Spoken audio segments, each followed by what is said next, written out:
পাঁপড়ের ডালনা বানানোর জন্য প্রথমেই কড়াতে তেল গরম করে ছোট ছোট টুকরো করে পাঁপড়গুলো ভেজে নিয়েছি। এরপরে সম্বার দিয়ে দিয়েছি গোটা জিরে। তারপরে সেদ্ধ করে রাখা আলুগুলো ভেজে নেব। এরপরে দিয়ে দেব লবণ আর হলুদ।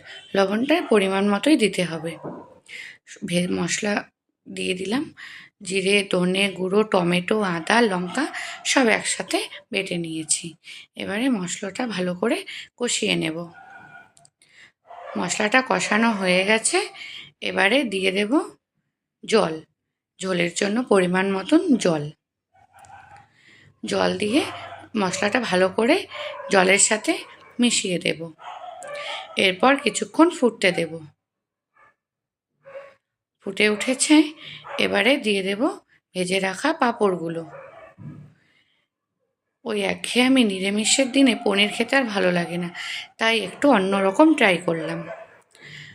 তো ফুটে উঠেছে, এবারে দিয়ে দেব চিনি, ঘি, গরম মশলা আর সামান্য হিং। সব কিছু দিয়ে ভালো করে নেড়েচেড়ে নামিয়ে নেব। আপনারাও চাইলে একবার নিরামিষের দিন ট্রাই করতে পারেন। চাইলে পেঁয়াজও দিতে পারেন, তাহলে টেস্ট আরও বাড়বে। তো এই যে রেডি হয়ে গেছে তরকারিটা, নামিয়ে নিয়েছি। ভিডিওটি কেমন লাগলো কমেন্ট করে জানাবেন। ভালো লাগলে লাইক করবেন। অবশ্যই একবার ট্রাই করবেন।